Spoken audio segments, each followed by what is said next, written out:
miss some of that stuff. Yeah, I mean, genuinely, I really, really appreciate Zach. I mean, and somebody, like, I don't know how long people have been around here. Can I ask that? Yeah. We've all been around? How long who's been here for a month or longer? Who's been here for 2 months or longer? 3 months or longer? Okay, cool. 4 months or longer? Okay, cool. I'm just checking to see where everyone's at. And it's hard to explain. I know you guys are, even if you've been around for a minute, it's so easy to get familiar with who you're around. And being around Zach Shook, like I don't think he'll ever say it. I don't know what he makes. It's in the millions and millions and millions of dollars. Like it's in the multi-millions of dollars. Sometimes people say, well, I'm also multi-millionaire. It's like, no, multi-millionaire is bare minimum 2 million, which means it's double a millionaire. So like you're 100% off when somebody says that. But Zach is in the huge of multis. Like he just dropped a few comments where he has $1 million home here, a beach home, and he's got something else over here. And when you listen to him talk in just normal conversation, like, and he starts telling stories of who he hangs out with, like, hopefully you understand that people like that are high levels in life, they're just not hanging around with broke people. You know, I'm not saying that to be offensive. I'm just saying that to be honest. Like, he was talking about who he goes to dinner with his wife and who she meets at the tennis club, and it's everyone that he meets there. They usually own their own business, and they make millions of dollars. And it's like that's his association. You know, is that pretty cool? Like. And he's helped out multiple people. So think about it. He's helped multiple people make millions, including me. Like that's who you and you guys get to see him every single day, like in the office. I get jacked out. Like I literally think about it. I was looking at a picture. I'll pull it up here in a second of when I first met Zach, and I'm like, dude, if I had Zach, if I was a rep in Zach's office, I couldn't imagine where my life would be at right now. You know, and I'm not like, man, I'm like going to sleep at night upset, you know, but about them, like, I think, well, I was in Zach's office. No, but I say that to hopefully you guys understand, like, man, you're part of a really, really good office that you can, like, if you take advantage of it, your life will be in such a different situation a few years down the road. Like, I'm 7 years in the business. I got promoted to regional when I was 5 years in the business. So, you know, 5 years in the business, and I didn't have a Zach Shook in my corner. And you guys get to learn from him every single day. And Jenny, that's why we're here. I look around the office and some of the people that are here. I'm like, you guys are studs. I don't know if that's okay to say, but like I look at them like, oh wow, these guys make me a little nervous. Just the quality of individuals that are here. I mean, you got a guy that was a crazy football player. I don't know anything about sports. You did go to school and play football. And Grace, you moved here from a different state. I'm like, how did you close somebody to move from a different state to come over and work for you? Like just like quality people. And I'll show you guys a picture here in a minute of maybe the office that I started in, and it's not this. It is definitely nowhere near this type of office that you guys get to see. And eventually that's going to be you. You're going to have people starting in your office that are just, you're brand new. You have no idea what you're doing, and you're just happy to run an office. So anyway, genuinely, you guys, like the whole country knows that your guys' office, if you want quality of people, like your guys' office is the office to go to. And Zach has a way that he runs the office when guests comes in. Like I think you guys know, I don't know if you guys have measures, it seems like you guys do, but you guys have like a structure, like, hey, if guests come in, so you have to think about that. Like so many people come visit your guys' office that Zach has to have a way that he runs the office to make sure people get the best bang for their buck when they come here. Like, I literally think about that. I'm like, man, I had to imagine running my office and I'm going to have conversations with people of like, hey guys, there's going to be guests that come to watch our office. Here are some of the things that they're looking for, just so you know. Like, he has to prepare that because so many people come so often. And you have to ask them, man, the hotel rooms that, and this isn't to like impress anybody, but just know, what are people investing? Our flights cost us $300-400. Hotels were $3,800 with the hotels that we stayed at is what it cost. And then the Toros, probably another $1,000 in just rentals. So it was probably a $5,000, $6,000 trip for a day and a half to spend with you guys. And genuinely just learn from how you guys run the office, how you guys act, because you guys have a really, really good office. So anyway, wanted to say that, just appreciate you guys letting us come in, appreciate you guys letting us just kind of like awkwardly like listen to you guys and watch you guys and just talk and learn. And I know Peter and Noah, we were around them like crazy. And I know Becca's back there. I think she can hear me. But we bombarded Becca. We probably owe her some money. I'm sure Becca gets, she does it with a great heart, but I'm sure she gets so much like that. So many people come to my office and ask me 5 billion questions. I just want to do my job. Okay, so and we bombarded the crap out of her. So, but anyway, so again, appreciate you guys. Is that okay to say? Yeah. Okay, so hey, I'll just give you guys a little bit of my background. Zach mentioned a little bit of his. We have completely different backgrounds. We did not come from the same place. He talks about his same. I think when he said it, I'm like, oh, I have the same challenge that he had. You know, he mentioned earlier when he was talking about second interviews where he gets nervous on who he's going to meet, and the moment it comes to meeting someone, he's unsure of like himself, because he still sees himself as the guy that was doing coupon sales.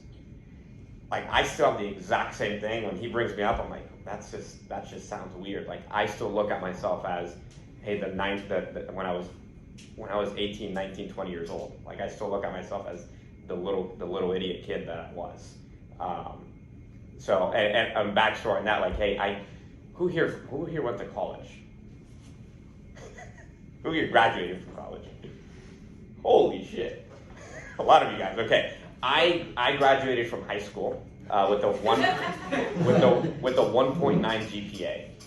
I was one math class away from failing high school. And the only reason that I passed it was, thankfully, the teacher and she loved me to death. She knew I was a good kid. I sucked at school. I didn't care, and I sucked at school.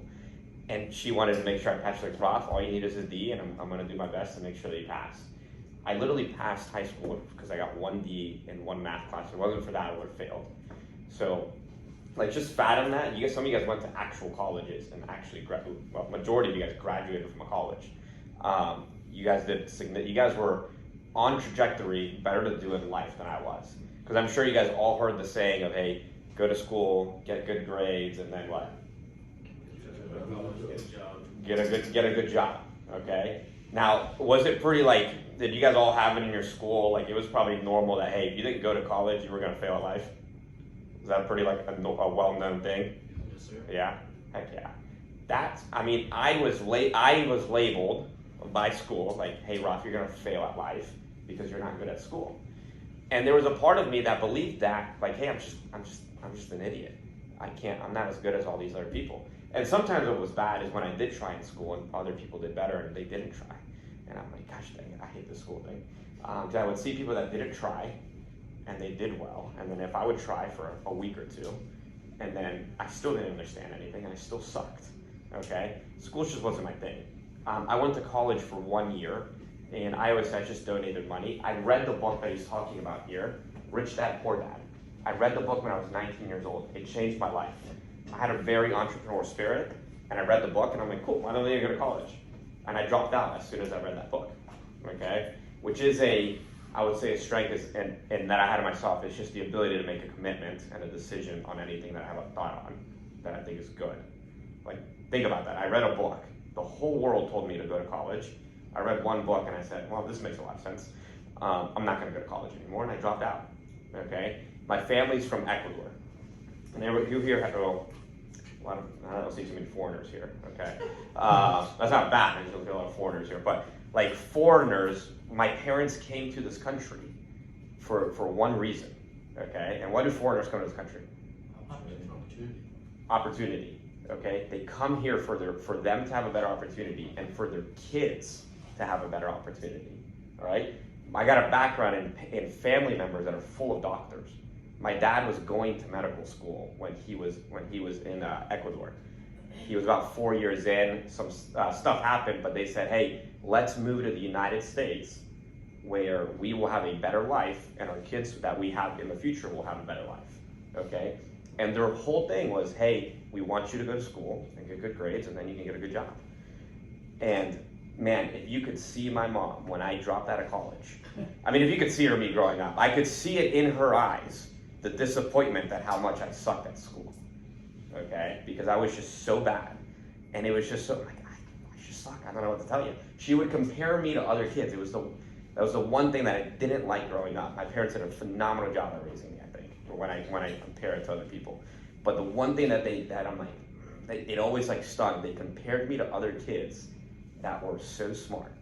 And to this day, it's like in me to show my mom and my dad, screw those kids, okay? They're kids, okay? Genuinely, that's part of why I grind. It's for my family. It's to show them like, dude, you did super, super well, okay? But anyway, and where was I going with that? But my mom, unbelievably upset that I graduated, that I dropped out of college. She cried, upset, like just frustrated with the idea, like, man, did we fail raising our kids? Because when I dropped out of college, I got a twin brother. He also dropped out of college. But we just. Did you guys make the decision together? There was no conversation. We just went up to each other. Like, I'm going to drop out. And he's like, okay, me too. It wasn't. And my brother and I are twins. We don't need to talk that much. And that's another issue that came down later down the road. Yeah, no, they literally communicate without talking. Yeah. And I feel like I'm in Raleigh. You know, no, I did. When my brother was here, everything was saying, I could resonate with everything he was saying. But but genuinely, hey, we dropped out together, and we tried to pursue different stuff. I was not good. I was not a good employee, and I'm not telling you guys to be bad employees, but I got a job at H&R Block, and I'd show up late, and then I'd go to the bathroom, and I would take like 40-minute naps in the bathroom to get away from work, because I'm like, this is just so stupid. I was not good at doing stuff I didn't care to do, like things I like that I didn't see any future in. That's why I sucked at school. I just didn't understand why we were going through stupid stuff. Like, and I'm very black and white. Like if this doesn't make sense to me, I don't understand why we do it. Like when I was going to college, I literally was frustrated with like, why does this cost $10,000? And I'm going for criminal justice. Then I switched to business, but I'm studying like world religion. And I was like, what the hell does world religion have to do with my degree? And that was just one thing that I had for me, is that I just questioned things. And if it didn't make sense, I wasn't motivated by it. I wasn't motivated to do it. That's why this business made so much sense to me. Which, like, when I read the book and I got the job, it genuinely, I was actually excited. My second round interview, different from you guys, and he said, who here knew that we were selling inside of a Sam's Club? I actually did. My second round interview, you would show up to the office, and my office was a crappy office. Can I roll up a picture? Yeah. How do I connect to this thing? Should be airplane. Which one is it? Yeah, just Apple TV.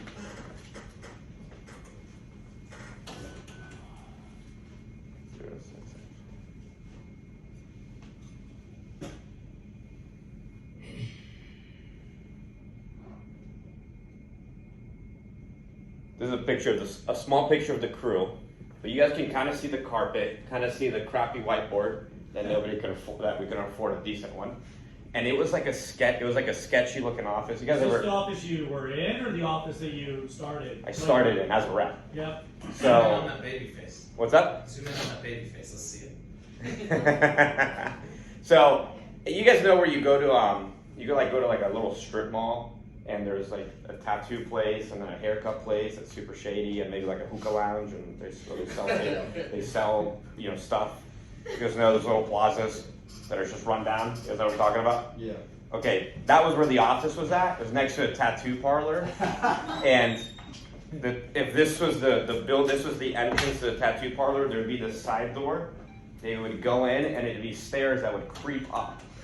You'd open the door, and it's just stairs that go up, and they're all crappy carpet that looked like it just looked bad. It would creak. The walls were all messed up, and it just looked sketchy from the moment that you would go into it. And again, you guys don't see that, but like that was what I walked into. And then they interviewed you. They didn't tell me anything. They actually, I was talking to Zach. They lied to me. And I'm not saying this is good. It was just my story. And then for the second round interview, they take me out to a Menards, which is like a Home Depot, and they say, hey, we pitch customers. Here's what we do. I got excited about it. So I was the weird guy, because they said, hey, if you work hard, you'll get paid more money. I'm like, you're saying if I can, keep in mind, I'm an idiot, graduate with 1.9 GPA. I got no belief that anyone else is gonna hire me. So they said, hey, if you're willing to work hard, you'll get paid more money. I liked money, and I had a work ethic. I just didn't like to work at things I didn't care about, okay?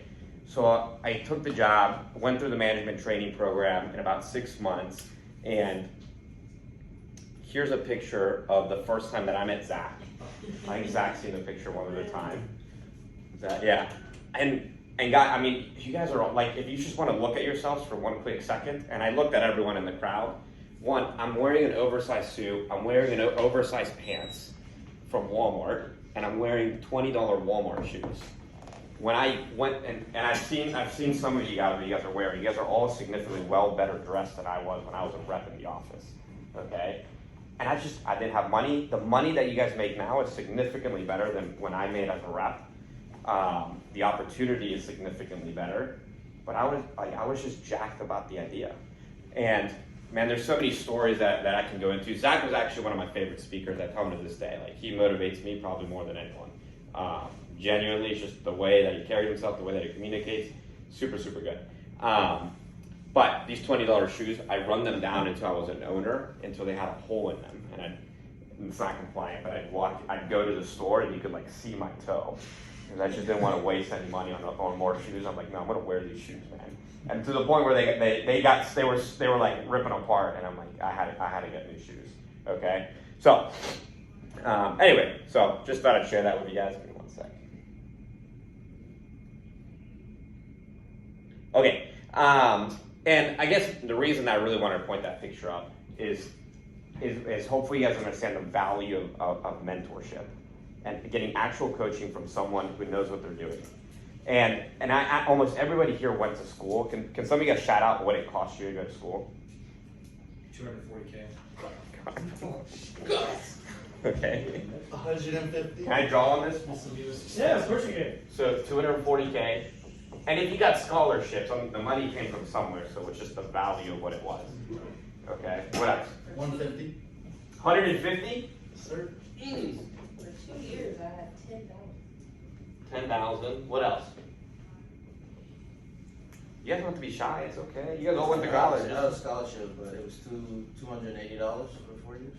280K. Scholarship 220K. What else? Come on, you guys all went to school. 180. 180. Okay. 180. Like, and what's the purpose of school? Get a degree. Yeah. What's the degree? What's the degree give you? What is the actual when you to the root of it? Gets you in the door. Who said knowledge? Okay, knowledge gets you into the, not like you go to school, and I know there's other stuff you get from it, but the actual purpose is for education. Like, you go there, the purpose of school was meant to learn. If you learn something, you now have information that can then get you a better job that will pay more money. Is that accurate? Okay, so the purpose here is for all this money that they put, and it's only going up, is for education. And let's look at what some athletes, some like coaches get paid in the athletic world. My financial advisor told me, and I'm 38, my financial advisor told me basically the inflated rate of what college is going to be, that for each one of my kids, I need at least $400,000. That's for college education. I have 3 kids. It's $1.2 million is what they're telling me. My kid's 4. That's in 14 years. If you track the rate that college gone up, Mark Cuban, which I think this is far-fetched, he said that the education system is actually going to go bust in a matter of years because they have to keep increasing. They're using Fannie Mae loans, but they're continuing to increase. Do you guys remember what paid for the books? Do you guys remember the cost of the books? Right, like, so the books, the cost of books, room and board, tuition, etc., continues to increase. So I called their bluff. I was like, "There's no way." She's like, "It's like exactly. Think about UNC and NC State, etc." She's like, "That's exactly what it's going to be." Not talking about if your kid goes out of state or they want to go to a private school, etc. So lots of money. Okay, it's insane. And again, think about it, it's just for education. Let's look at coaches in the athletic world, like NFL. Who here knows what the lowest paid coach in the NFL makes? Take a guess. $250,000. 300K. Lowest paid 200. NFL coach is right around $450,000. Almost $500,000 for the worst coach. You're the worst in the NFL. You get paid $450,000. So, who won the Super Bowl this year?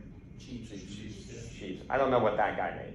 the coach. But the year before that, who won it? The Rams. The Rams. Okay, who is the coach there? McVay. Okay, how much did McVay make? He said $5 million. Any other guesses?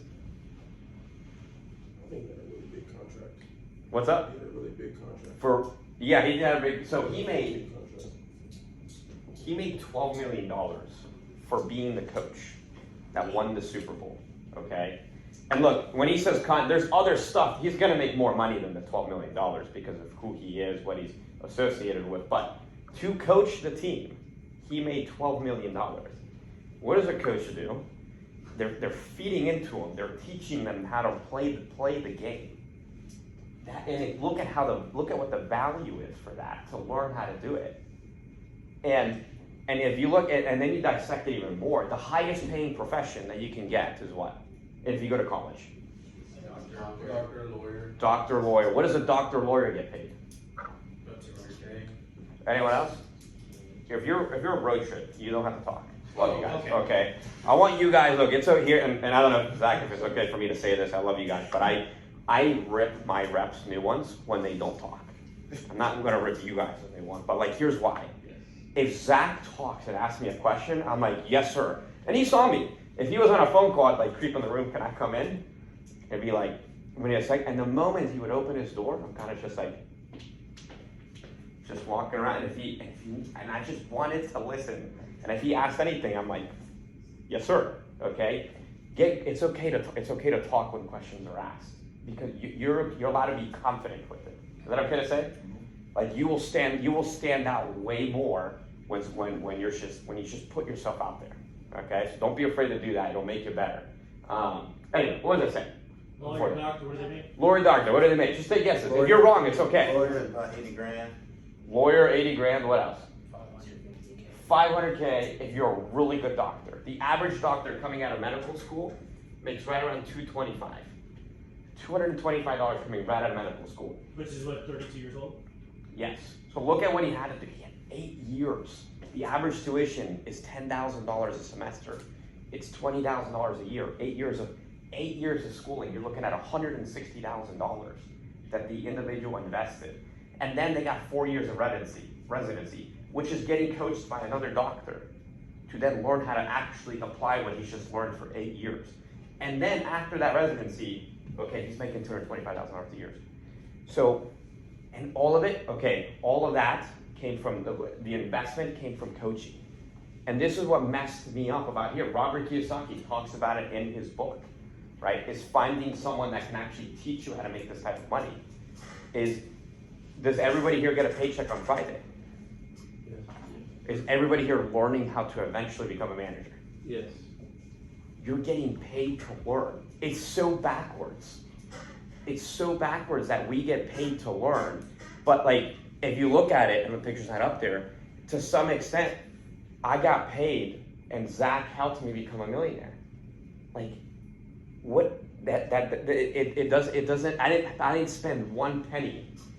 I've never paid Zach $1, okay, for him to teach me a thing. That's so backwards in the rest of the world. And I point that out because sometimes people don't understand the value of a coach or a mentor or someone speaking into their life, right? Which is why I love the concept of, and why I'm so appreciative of, hey, I still love the leader that hired me onto the business. Because even if it was only for about a month, he coached me, he helped me out, and if it wasn't for him, I wouldn't be in the situation that I'm in. His name was KJ. Like, he was an idiot. He screwed up on multiple things. He got fired for compliance issues. There's a part of me though that's like, I still love you. Because I wouldn't be in this situation if it wasn't for you. And I say that if is this what we use? Yes, sir. Okay. I'm gonna keep this up. This thing is weird. You should think about that. He didn't put it up here, but that means this right side only makes up, it's less than 10%. I've seen a stat of like 3%. Only 3% of people on this side. Kiyosaki says 90. It says depending upon the economy and the political party, it's 93. It's 97.3. is what he said. 97, like it's insane. So that means over 90% of the income is on this side, and it's owned by like 3% of the people. So, what was I just saying before that? Value of mentorship. Oh, your the big appreciation. this is just so huge for me. And if you could just, and a lot of you guys have it, I can just see it in your eyes, but like learning how to display it is a level of appreciation for the people that you work with. I think it's so big when you can genuinely develop it. I think it helps because you really understand like, wow, these people, they're helping me out, they're paying me, they're coaching me to one day I can make 6 figures or 7 figures and I don't pay them anything. And I know what people say, well, don't they make money off of me? Like, well, yeah, but that's the benefit, that's the financial incentive. You know what? I would love to go to Mike and say, Mike, can you make sure Zach gets paid more money off of me? Because some people are like, well, isn't that like one of those pyramid things? I don't make money off of people. Like, no, I want Zach to make more money off of me. You know why? Then he's more fun, and it's not enough where he would actually change the way he does anything. But I'm like, I would want him to coach me more, because then what? If he coaches me more, guess what? I'm gonna make more money. So I'm like, yes, please make more money off of me, because I know I'll get somebody that speaks more into my life that'll actually make me better.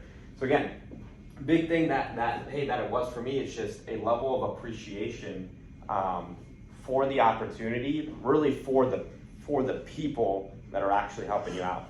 So,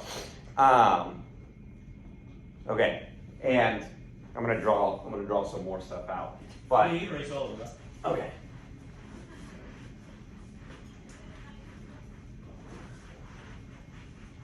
All right, so we grow up hearing the phrase of, hey, what do you want to do when you grow up? Very rarely do we ever get asked, hey, how do you want to live? And I want you, like, everyone write that down, because I want you to think about it later.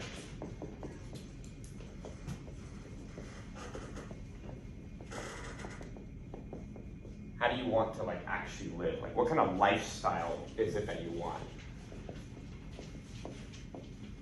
And when you guys think about lifestyle, I'm going to talk about tangible things. What are some things that you could actually want? A house in Seattle. A house. I'm going to change the word house. Well, let's just keep house or mansion, okay? Now, is there anything wrong with like wanting a nicer place? Like who lives in an apartment? Okay. Would it be nicer to be in a house? 100%. And let me backtrack a little. I'm gonna change the way that you think a little bit. You gotta keep in mind, you've had 21 years of learning. This is the hardest thing that I have to do, is for people to change genuinely the way that they think about life. Because they've had 21 years of programming, of thinking, not in an offensive way, but to only be broke, to only be an employee. They only get taught that way of thinking. So when we talk about this stuff, it's just so different. It's not taught about in the world. So genuinely, you have to rewire the way that you're thinking about everything. So when I like having a house, all right, what else? What are some other things that you would want out of life? Travel. Travel? Where do you guys want to travel to? All over. Scotland? Or Where? I want to go to Tokyo. Tokyo? Heck yeah, I actually want to go to Tokyo and Shanghai. What else? What's up? Maldives. Little islands, you know, the Maldives. Maldives. Where's Kim Bo-Yuj? Where's he at? North Korea. That's where we're sending this guy. But look at him. Does he look like him? What's his name? Look at him for one quick. What's his name? Kim Jong-un. Kim Jong-un. Doesn't he look like Kim Bo-Yuj? Okay. Dude, I have no idea how he hires people. And does he look Asian? Dude, he's not Asian. He's freaking Mexican. That doesn't make sense. Hey, he looks pretty white. Like, more Asian. So, okay. Asian. Hey, what's up? Asian. Yeah, Asian. Anyway, I'm glad you guys laughed. I know some people get really weird when we talk about race and stuff. And I'm like, what's so weird about it, okay? I love my Mexicans, man. Those guys grind like no other. Like, they just have a word. Like, I'm just happy to be in the country. I'm like, I bet you are. I hope you got a social, man. No, I get those. I get Cubans. Anyway, so, hey, there's beautiful places to travel in the world. Like, I know Raleigh's great. Raleigh's beautiful. But, like there's nicer places to travel to and visit. And there's nothing wrong with traveling to those places. What else do you guys want? Boats, cars. Boats, cars. Zach has a boat or something. He's got 3. 3. Snickle me berries. Okay, boat. Like, Some boats. bro, I don't know what I would do. I don't know how many times I'd ride it, but I'd like to have a boat. Okay, nothing wrong with having a boat. All right, who wants a nicer car? Cars. Cars. All right, there's nicer stuff to have. What else? Jet. A jet. I love that concept. There's tiny. Who's an AT&T guy says, no, y'all don't get to do my private jet for personal stuff? I'm out of here, okay? Dude, that's a guy that knows what he wants, okay? Can you imagine, like, I can't do the jet for personal reasons. That's not the life that I want. I'm out. He was the CEO of all of mobility at AT&T. And he should suck the fingers of it. I'm leaving, okay? All right, so a jet. Hey, what else? Retire There's parents. tiny. Food. Oh, Clothes. I'm gonna say food, okay? Who wants to eat nicer food? yes, sir. Oh, yeah. Like, who actually enjoys going to a restaurant, you look at something, and then you look at the price, and you're like, no, I'm not going to get that anymore. because you see what the price is. Like, and I'm saying some of this stuff because I know everybody grows up kind of hearing, hey, don't talk about this stuff. Don't talk about some of these materialistic stuff. And it's like, you're just so materialistic. That's so bad. Like, who was taught that, hey, talking about money was bad? Okay, not a lot of people, all right? Who grew up talking about money? A few of you guys? Okay. So, hey, and when people think like, hey, money's bad to talk about, again, I'm gonna change the way that you think. Money is just a resource, okay? Think about breathing. Do we all need air to do we all need to breathe to live? Think about it, I was just took Cedric here, okay? And I would never do it because he'd kill me. And I just drowned the guy, okay? What is the only thing that he's focused on? Breathing. He's only focused on breathing. You think he's thinking about the money in his bank account? You think he's thinking about what he's going to eat later that night? You think he's thinking about the house that he's living in? The only thing, if he was drowning, that he would be focused on is air and breathing, okay? Now, up until I said it, like, do you constantly think that, man, I got to breathe in and out? Remember to breathe, Raffy. Remember to breathe. Like, does that thought run through anyone's mind consistently? Like, no. Why? Because you have an abundance of air. It's just all around. You have an abundance of it, so you don't need to think about it. Money works the exact same way. When you don't have money and you gotta pay bills, what is the only thing you're focused on? Money. And people are so funny. They're like, I don't want to think about money. I'm like, well, you're never gonna have it. So the only thing you're ever gonna think about is how stressed you are about paying for bills, because you don't figure it out. When you have an abundance of money, you don't think about it. I love, and again, and Zach does the exact same thing. I love just going to a restaurant. I never look at what the total is. I just pay. You know, and there's just a relief in doing things like that. That doesn't make somebody materialistic. You know what I'm focused on? It's just, I'm focused on other stuff that actually matter. So, and having some nice things doesn't make you materialistic. It doesn't make you bad. It's okay to want these things. It's okay to want a nicer lifestyle than what maybe you were used to growing up or seeing, okay? So, and I know, well, like, there's just more to life than money. I'm like, yeah, I get it, but majority of things will take money. We live in an economic planet.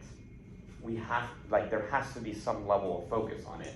And the other stuff where I just call intangibles, right? I saw that this business in some way, shape, or form gave, or the money provided it, okay?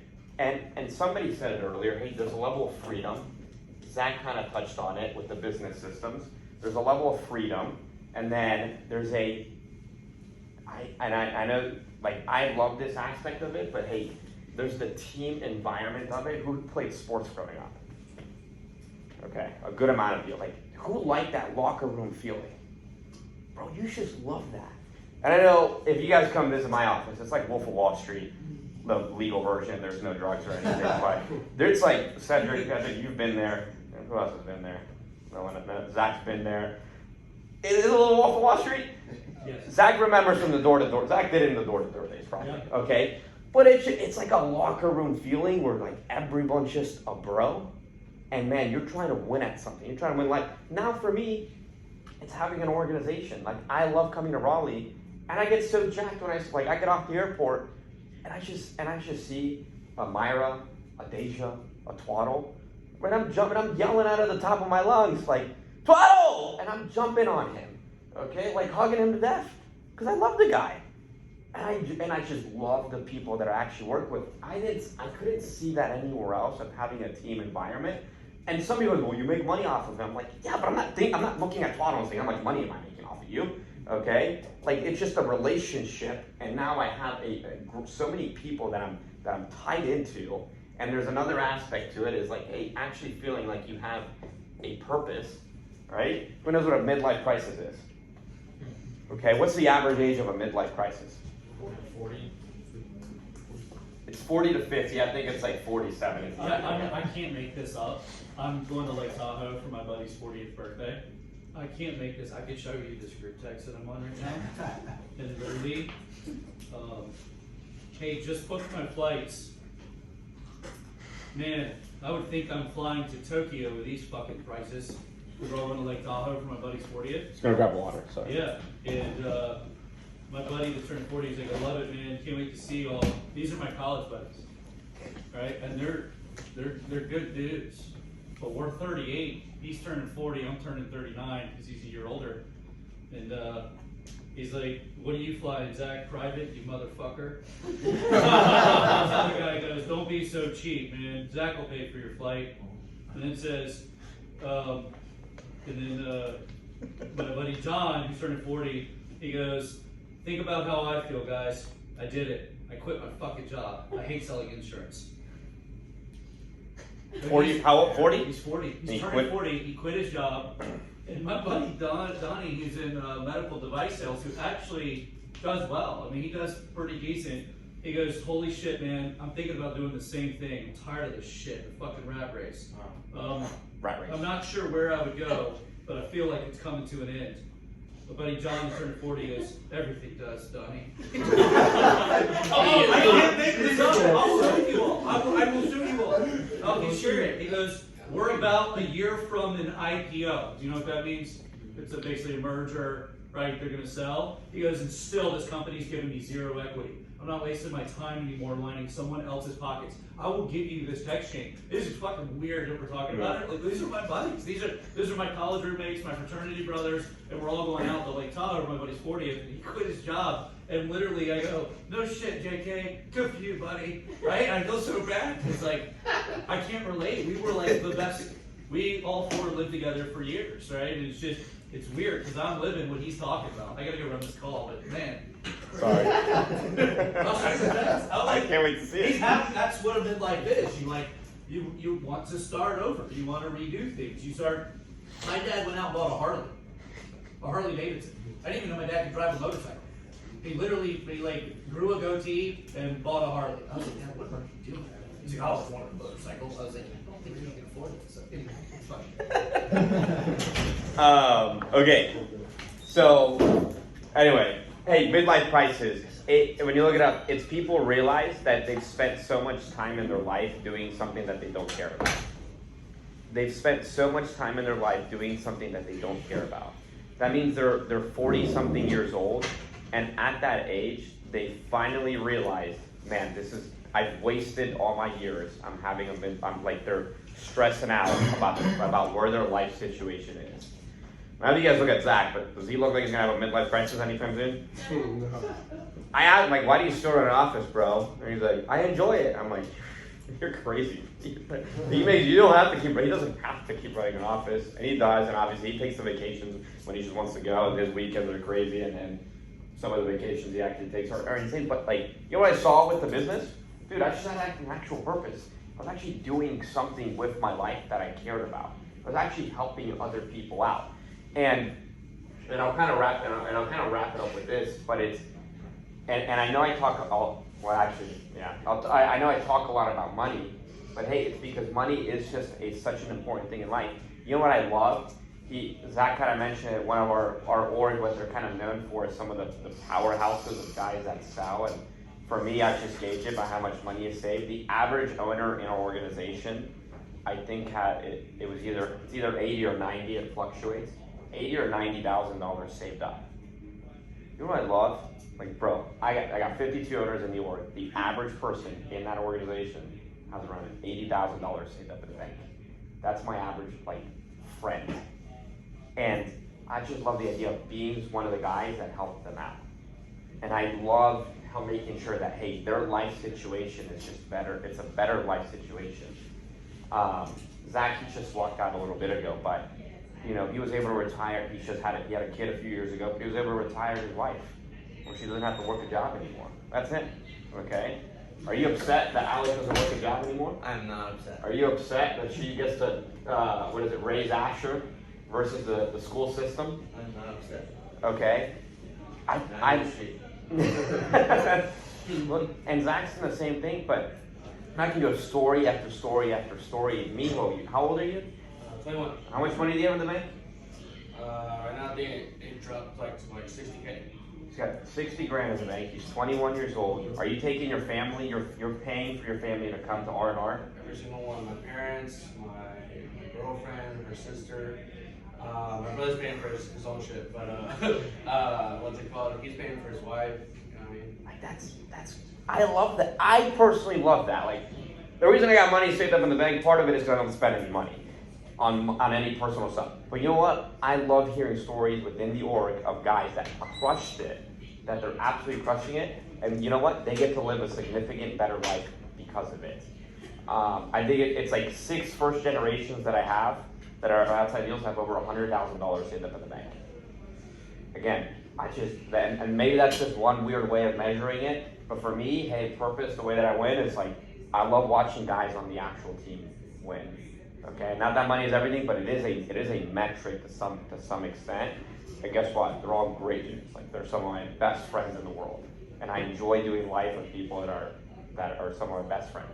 Okay, so and the last thing that Zach really wanted me to kind of touch on is, hey, the reason some of that stuff happens is just because one of the things that we've done well is we just ran an office of really good sales, and when it comes to that, like who wants to get better at sales? Okay. And I know in the world sometimes people look at salespeople as like salespeople are bad or they're scummy, and I get that where it comes from. It really comes from with car salesmen, and not good car salesmen. It comes from back in the day when car salesmen would do shady stuff to rip off a customer. And now, what are you, a sleazy car salesman? That's like the saying. Sleazy used car salesman. It's because back in the day you could do a bunch of shady stuff to sell a used car that's going to break on a customer. Okay, but like when I look at sales, one of the highest paying professions in the world, genuinely, is sales. Like there are salespeople that make more money than doctors. There are salespeople. It's just strictly on sales. The guy, Zach mentioned some guy with medical sales or insurance sales. Some of those guys probably make $250,000, $500,000. They're just doing sales. Now, they don't have some of the other stuff that we do. They do have a lot of money, but they don't have some of this other stuff. Some of this other stuff is what matters, okay? But good salespeople, and I call it, hey, becoming a professional at sales. When you're a professional at sales, what does that mean? That means I give customers what they want. That means I provide value, and like customers actually like what it is that I'm giving to them. We think sometimes being good at sales means you have to rip somebody off. Like that's just not the case, and you got to get that out of your mind. That hey, being a good sales or liking sales makes you a bad person. It doesn't. I love sales because, dude, I get to help out a customer what I'm giving them. And dude, I was in the field for a long time selling phones. I still know what it's like to sell phones. I love pitching. I love being an AMO. I actually enjoy the field. Zach and I are different in that way. That's not bad. I actually love the field. But I never went to sleep feeling bad when I signed up a customer. Like I just didn't. Like every customer that signed up, I know they either got better phones, they got a cheaper bill, they got a better service. I always felt good about what it is that I was giving to them because we have a product or service that's actually good for the customer. So what does that mean? A sales thought process to have, and I was talking to Noah about this last night. I like to build a culture around people doing good at sales, and I genuinely get aggressive with people in a good way. I love to have fun. Where if people suck at sales, it's like there has to be a level of like, dude, you have to get better at it, you know. And what does that mean? Hey, when people walk in our office, if they rolled a 0, they know they are in a good way, fun way, they are fucked. Okay, like they're rolling in, butt cheeks tight, and I'm like, Cedric, walk me through why you sucked yesterday. Okay. I know, like, it's a little different from what you guys are used to, but like, it's genuinely, like, it's just a little bit more fun, the way that we have it, but like, we have the comment like, why'd you roll a 0, bro? I'm like, all right, don't suck, okay? And look, it's no crazy sales technique, but there's a level of like, hey, it's okay to do well at the sales. It's okay to hold people accountable. It's okay to go out there and make your money. There's people that are making $1,500, $2,000, $3,000, $4,000 selling phones. And I drilled that into people's heads. Like, there's people making $1,500, $2,000, $2,500, $3,000. Why not you? Like, go out there and get better at it. And some of the mentality is, I know, when it comes to, maybe it's just closing that I was just telling Noah, it's just a good one. Hey, a sales professional never gets complaints. I've never went to the field and a customer complained when I was pitching them. Like, it's just, a sales professional knows how to read body language, knows how to let a customer go, and I'll let that kind of be. But like, hey, when a customer's back at the kiosk and they're looking at me telling me no, like, they might be verbally saying no, but if they're standing there, I know they're saying they want it. They're just trying to get me to convince me to get it today. And Jenny, I think like, hey, you should feel bad if a customer walks away and you are gonna give them a cheaper bill, a better service, and new phones. That means they're going home with a service that's worse. They're going home with phones that are older, and they're going home with a more expensive bill. And it's almost like, shame on you. Not Cedric. Cedric sold 12 lines on Monday. Okay, but like, shame on you, bro. Why, like, you let that customer just walk? Like, why? Like, you're doing them a disservice. And it's almost a level of like, dude, you're right. I should get good at this. I should get good at selling. And guess what? When you get really good at selling, you know how to teach other people how to do it. Which means what? When you teach other people how to be phenomenal at the sales aspect, guess what? When they go open up their own office, they're gonna crush it. The guy, or Zach talked about the Mar Hill that he does 700 something lines. His promoting owner also crushes it at the sales. Like, and guess what? The Mar is gonna promote guys that do high sales, and those guys are gonna love him for it because they taught him how to do it.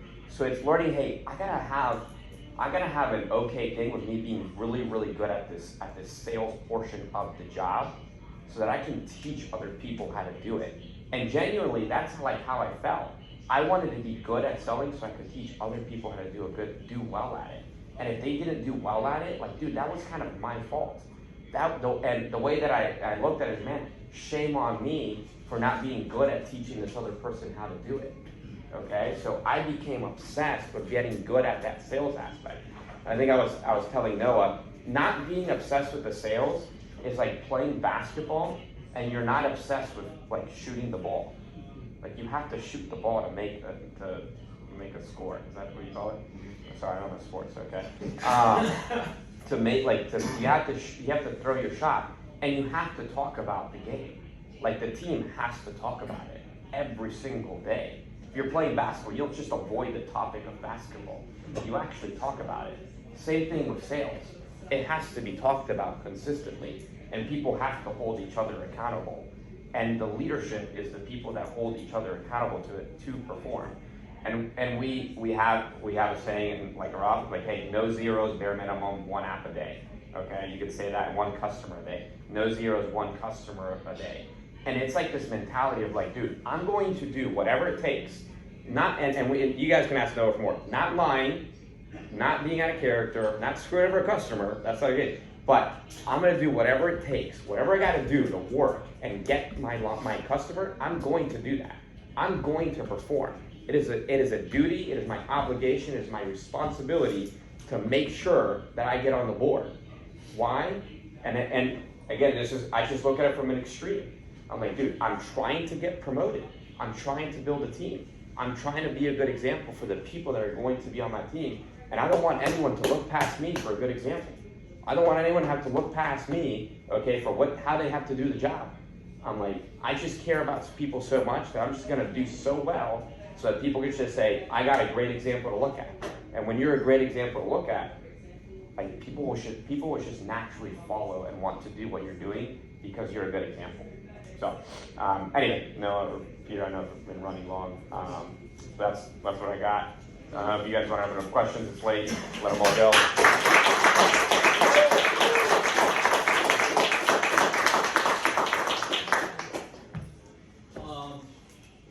You guys have any questions to Mr. Raff, Mr. Hidalgo. Any questions? Do you guys have any comments? No questions, any comments? Just appreciation and gratitude. Just appreciation and gratitude. Thank you so much for visiting. Yes, sir. Thank you guys for letting us come. Thank you guys. Thank you. Thanks for allowing us to come here, too. For sure. Yes, sir.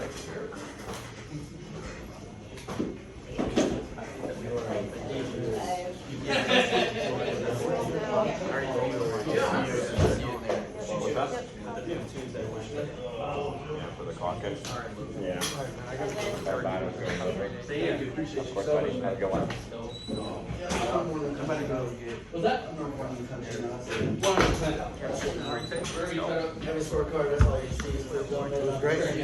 All right, buddy.